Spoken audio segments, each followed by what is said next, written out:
Al contrario del peso o la altura, no existe una medida absoluta de la integridad, la honestidad o la inteligencia. Adrian Owen. ¿Qué es la inteligencia? ¿Se puede medir con precisión? ¿Cuáles son sus ingredientes? Hoy existen más y mejores herramientas para afinar la comprensión del intelecto humano. Internet es una de ellas. Así lo demuestra el test online del invitado de redes de esta semana, Adrian Owen, que busca definir los 12 pilares de la inteligencia humana con la participación de cientos de miles de personas en la red.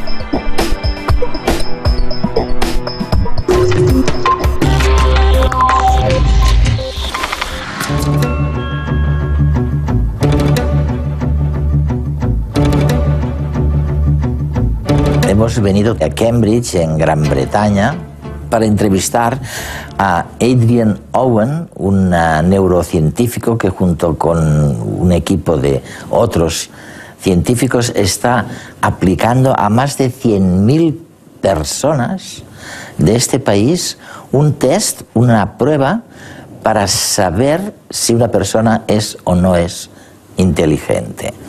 O sea que ahora conocemos tanto ya del cerebro que podemos en teoría decir este es más inteligente o esta es más inteligente que aquella otra persona. Lo llaman ellos los 12 pilares de la sabiduría.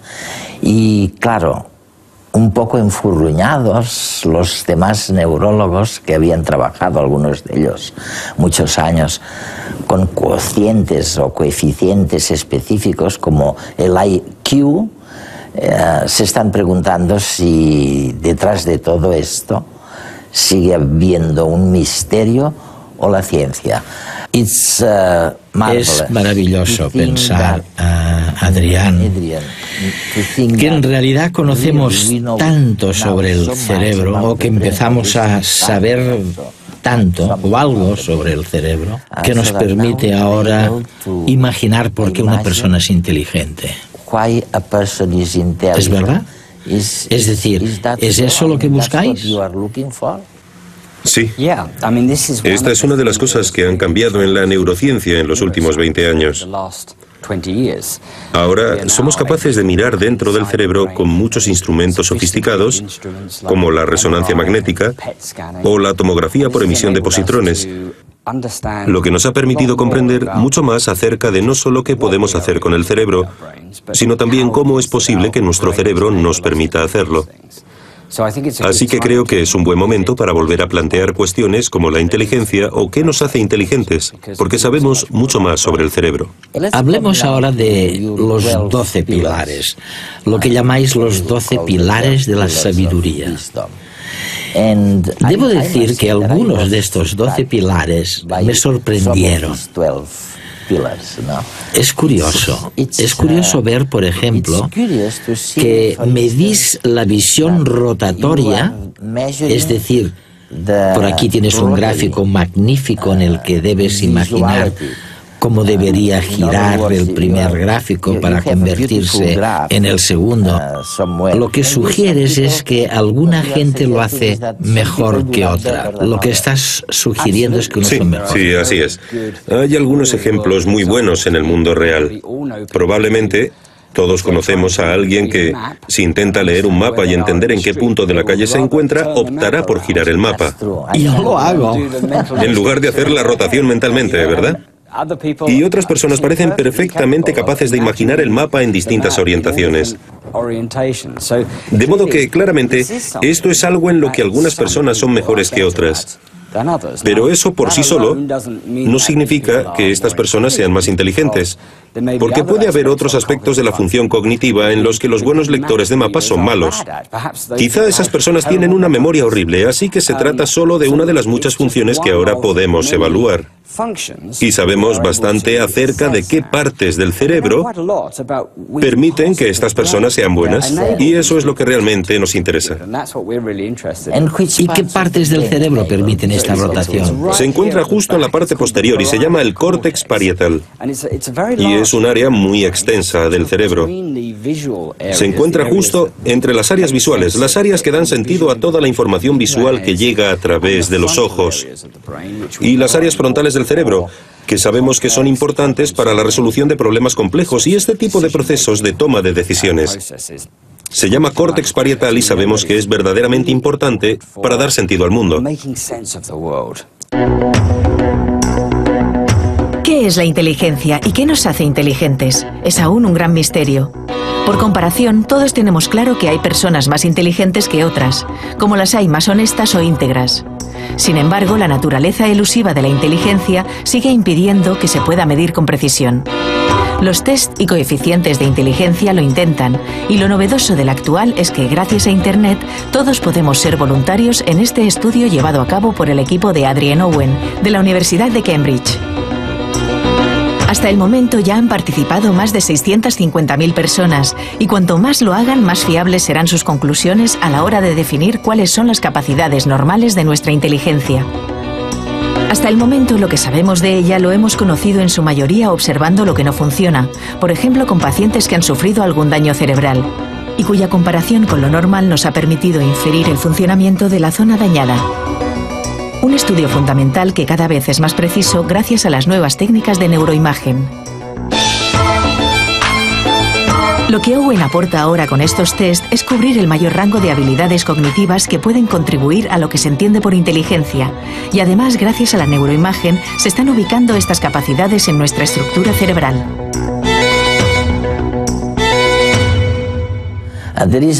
Hay otro de los pilares que me fascina. Y es el que tiene más que ver con la estrategia y la planificación. Y yo también le pido a nuestra audiencia que lo ensaye esto, a ver si con cuántos movimientos consigue conferir, dar cierto orden a estos números, ¿no? Es fantástico, Adrian. ¿Puedes enseñarlo a nuestros telespectadores? Sí, vamos a ver. Esta prueba fue creada por uno de mis colegas, el doctor Adam Hampshire, porque él y yo habíamos estado trabajando durante muchos años para ver cómo somos capaces, como seres humanos, de prever o planificar.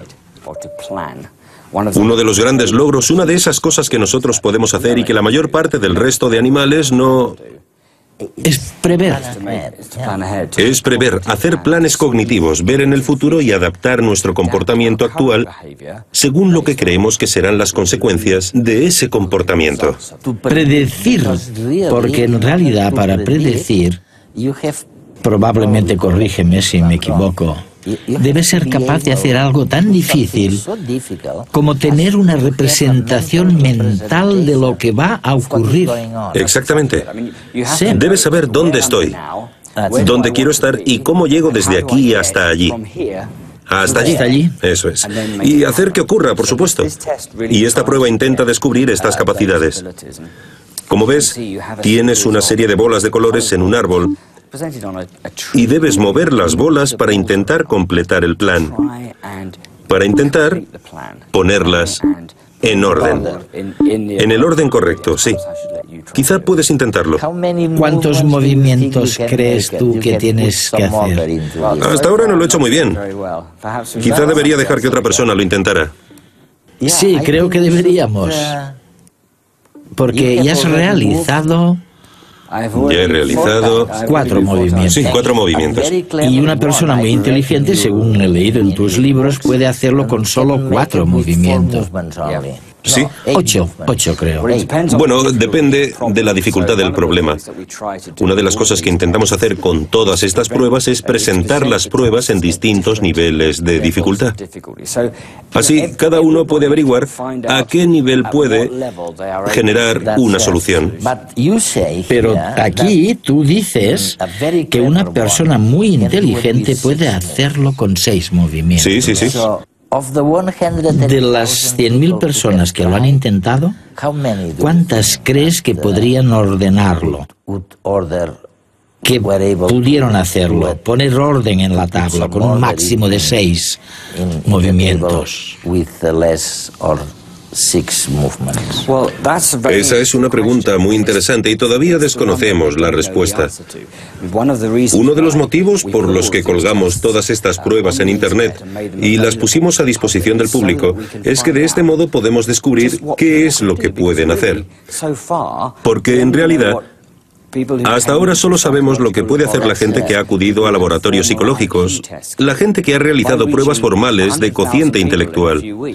Llegando a 100.000 personas en unas pocas semanas, podemos construir rápidamente un gráfico que refleje exactamente cómo la población general realiza estas tareas. Estos son los primeros resultados. Estos muestran... Aquí, mira. Sí, ¿cuántas personas realizan una tarea de distintas maneras? Podemos averiguar cuál será la media, pero ahora mismo desconocemos la respuesta. Ahora, la respuesta que verdaderamente queremos saber es: estas personas, los superplanificadores, las personas que tienen lóbulos frontales magníficos y pueden resolver los problemas, ¿son las mismas que serán verdaderamente buenas en la rotación mental o serán otras personas?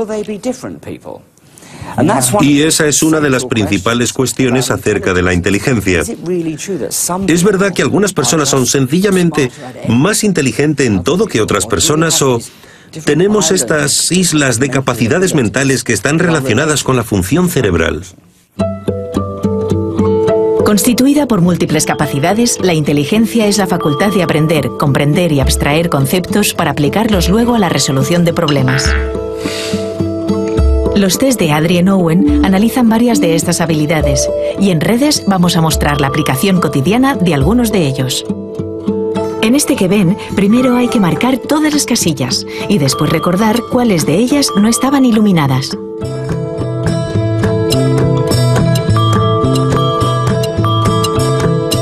Este test se llama búsqueda espacial y pone de manifiesto la capacidad de retener y manipular información de la memoria de trabajo espacial.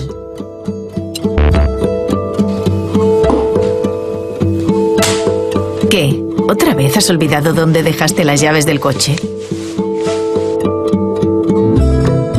Para encontrar un objeto hay que ser sistemático, lo que ayuda a nuestra memoria espacial a no buscar dos veces en el mismo lugar. Así, con un poquito de orden, podrás encontrar dónde dejaste las llaves del coche sin revisar dos veces el mismo sitio. Primero, encima de la mesa, de derecha a izquierda, y luego en los cajones del mueble. Las encontraste. Otro test, el de alcance espacial, ejercita la memoria de trabajo visual y espacial que nos permite mantener y manipular temporalmente la información referente a localizaciones, para recordar, por ejemplo, dónde hemos dejado el coche. La verdad es que no es tu día. Te cambiaste de vecindario y no sabes dónde has aparcado. La memoria visual junto con la espacial nos permite desplazarnos por un espacio que no nos sea del todo familiar, al conservar datos sobre las formas, los colores y el movimiento de las cosas.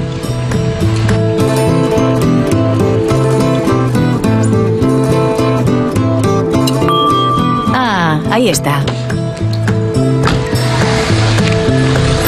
Por eso, la memoria visual y espacial también nos echa una mano para medir la trayectoria de los coches que circulan a nuestro alrededor.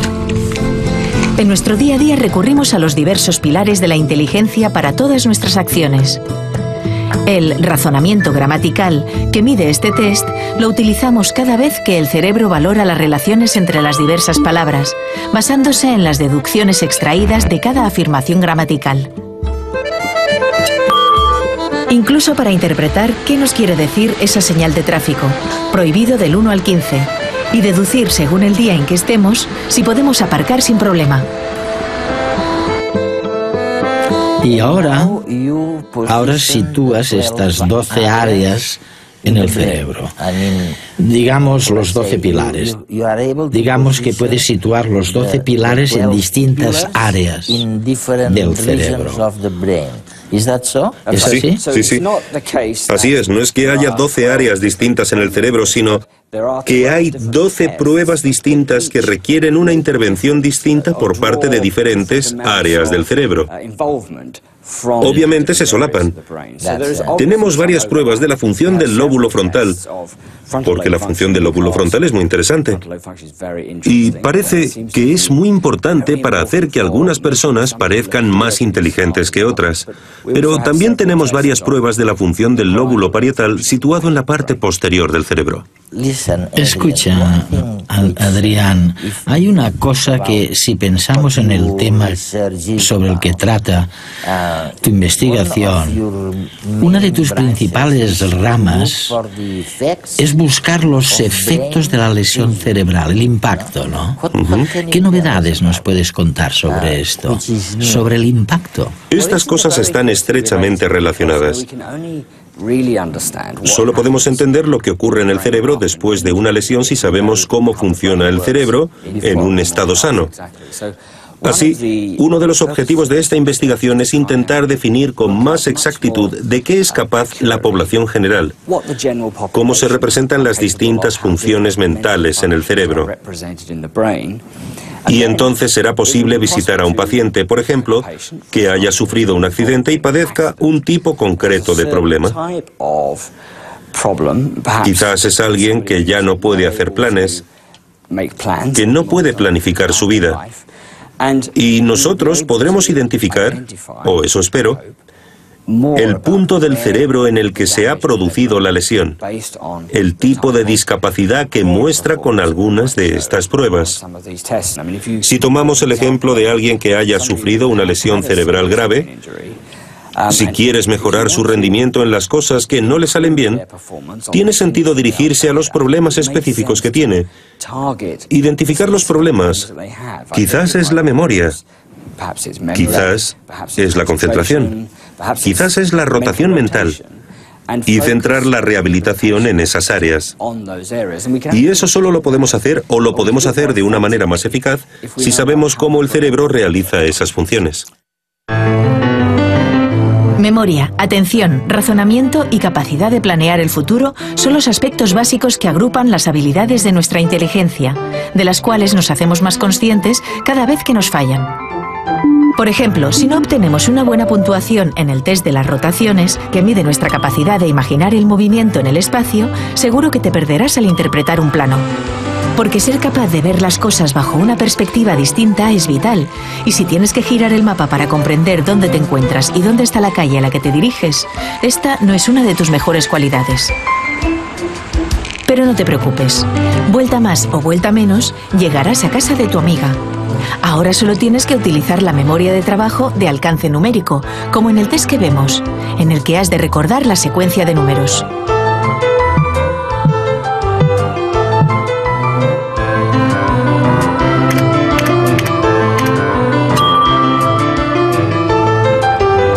Muy bien, era el 21, pero ¿y el piso?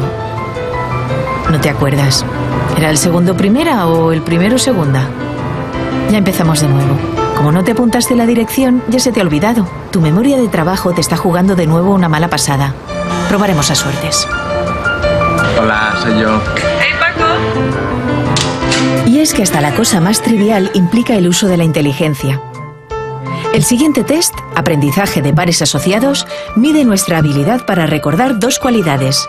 En este caso, un objeto y su localización en el espacio de manera asociada. Esto es útil tanto para aprender nuevas palabras como para jugar a descubrir parejas con las cartas, levantándolas por un momento y memorizándolas para luego intentar recordar dónde estaban. Así que con un poquito de este tipo de memoria, lo mismo tenemos suerte esta tarde. Hay una lesión que has tratado, me refiero al Parkinson. Me sorprendió estudiar una disfunción concreta que tú denominas disfunción frontoestriada. Mucha gente cree que la enfermedad de Parkinson es un trastorno motor. Los pacientes tienen temblores, ¿Sí? no pueden controlar los movimientos. Pero de hecho, desde hace muchos años sabemos que los pacientes de Parkinson sufren también muchos trastornos cognitivos o mentales. Tienen problemas de memoria, de planificación, de atención. Pero lo que se hizo evidente hace unos cuantos años años es que estos pacientes presentan un patrón de déficits cognitivos. Da la impresión de que tienen un problema en los lóbulos frontales. Se parecen mucho a los pacientes que han sufrido algún daño en los lóbulos frontales, quizás en un accidente de coche. Pero conocemos la neuropatología de la enfermedad de Parkinson. Sabemos bastante acerca de sus causas, de lo que causa los síntomas de la enfermedad de Parkinson, y de hecho, se trata de algo que se encuentra en un punto muy profundo dentro del cerebro, en un área denominada cuerpo estriado. Es donde el neurotransmisor dopamina ejerce más efecto dentro del cerebro. Y sabemos que muchos de los déficits cognitivos de la enfermedad de Parkinson son provocados por una falta de dopamina. Una falta de dopamina, ¿eh? Sí. Y por esta razón, la enfermedad de Parkinson se ha ido desvelando como un trastorno frontoestriado, porque parece que los pacientes hayan sufrido daños en los lóbulos frontales cuando en realidad se trata del cuerpo estriado. Así, los daños que se producen en un punto profundo dentro del cerebro pueden dar la impresión de ser un problema de planificación, concentración y toma de decisiones como consecuencia de los daños en el lóbulo frontal. De ahí que se llame disfunción frontoestriada. ¿Y por qué se produce esta falta de dopamina? ¿Lo sabéis? Sí, es por otra área todavía más profunda dentro del cerebro que produce dopamina, que tiene células que generan dopamina. Las células de esta área empiezan a morir. Pero ¿por qué sucede eso? Ese es el gran misterio. Es lo que realmente desconocemos y, por supuesto, si pudiéramos resolver ese problema, tendríamos posibilidades de curar la enfermedad de Parkinson. Hay otra cuestión muy poco ortodoxa que has descubierto. Me refiero a lo que llamáis el estado vegetativo. Alguien, por desgracia, sufre un accidente y queda en estado vegetativo. Decimos que ha perdido la conciencia completamente. Eso es lo que decimos. Han perdido la conciencia y tú nos dices, cuidado, porque tenemos un caso concreto de estado vegetativo en una persona que de algún modo, y se lo cuentas a científicos que no te creen primero, dices que tú podrías demostrar que tiene algo de conciencia de lo que está ocurriendo. Esta persona. Sí, esta es mi gran pasión en este momento. Y de nuevo se trata de algo que surgió de mi interés por la neuropsicología y por entender la función cognitiva y entender cómo distintos tipos de daño cerebral pueden producir distintos estados. ¿Sabes? Algo que realmente me sorprendió tiene que ver con la consciencia. ¿Cómo puedo saber que estás consciente? Sé que estás consciente porque interaccionas conmigo. Produces respuesta a lo que digo del mismo modo que yo produzco respuestas a lo que tú dices. Y esta conversación requiere que ambos creamos, y espero que no nos equivoquemos, que ambos estamos conscientes. Sí, conscientes y atentos. Pero ¿qué pasaría si no pudiéramos responder? ¿Qué pasaría si yo estuviera totalmente paralizado y fuera incapaz de responder? Esta conversación que mantenemos sería muy parcial. Me harías preguntas y yo no respondería. Y tú no tendrías ningún modo de saber que yo estoy consciente. La única manera en que podemos estar seguros de que alguien está consciente es si responde. Si reacciona. Así que empezamos a trabajar con pacientes en estado vegetativo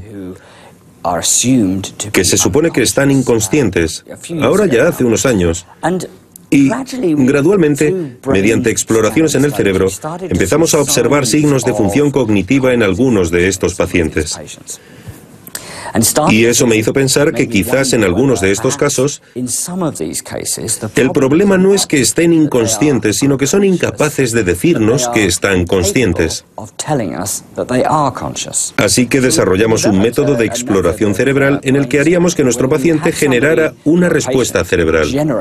En lugar de comunicarse, conversando. Sí, comunicarse con el habla o levantando un brazo o moviéndose, pediríamos al paciente que imaginara hacer algo con el cerebro. Y si veíamos que el área correcta del cerebro respondía, nuestra conclusión sería que está consciente. El motivo por el que esto ha generado polémica, como tú sugerías, es que algunos dijeron sí, pero el cerebro podría activarse automáticamente y quizás eso no tiene nada que ver con la consciencia. Pero somos científicos y a los científicos nos gusta repetir los experimentos. Y en los casos de los que hemos informado lo hemos hecho muchísimas veces con el mismo paciente. Hemos cogido al paciente y le hemos dicho, queremos que empieces a imaginar ahora, y el cerebro empieza a iluminarse en este momento. Y luego le decimos, ahora para. Y para. Lo repetimos y sucede una y otra vez. Solo cuando estamos absolutamente seguros de que alguien puede producir estas respuestas exactamente cuando se lo pedimos, e independientemente de la frecuencia con que lo hagamos, llegamos a la conclusión de que está consciente.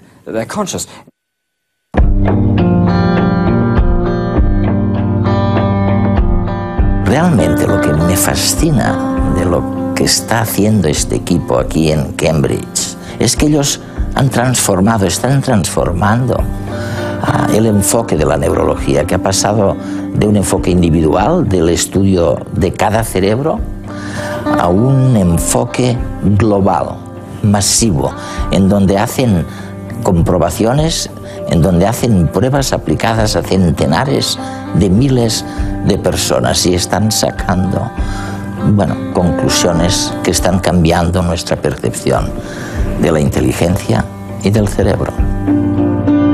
Desentrañar el enigma cuerpo-mente pasará por encontrar nuevas e ingeniosas formas de medir la conciencia. Christoph Koch.